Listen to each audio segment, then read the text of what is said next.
Duck, the Great Western Engine, worked in the yard at the big station. Sometimes he pulled coaches, sometimes he pushed freight cars, but whatever the work, Duck got the job done without fuss. One day, Duck was resting in the shed when Top of Hat arrived. So Duck took charge of his new branch line. The responsibility delighted him.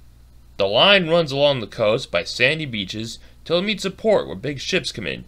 Duck enjoyed exploring every curve and corner of the line. Sea breezes swirled his smoke in the air, and his green paint glistened in the sunlight. Soon Duck was busier than ever. Sir Tom was building a new station near the port. Duck pulled the freight cars wherever they were needed. Birdie looked after Duck's passengers, and the others helped too, but the work took a long time. Noise and dust filled the air. Duck felt his responsibility deeply and talked endlessly about it. Later, he spoke to his driver. He whispered something to Duck and his driver. They were going to play a joke on Donald and pay him back for teasing Duck. The engines were busy for the rest of the day, and nothing more was said. Not even a quack. But when at last Donald was asleep, Duck's driver and fireman popped something into his water tank.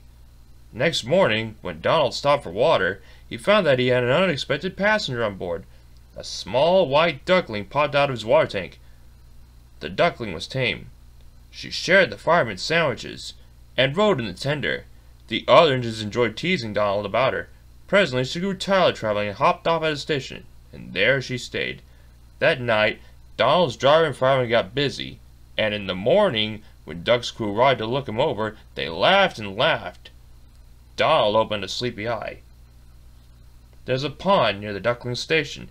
Here she often swims and welcomes the trains as they pass by. There's a pond near the Duckling station. Here she often swims and welcomes the trains as they pass by. The station master calls her Dilly, but to everyone else, she is always Donald's duck.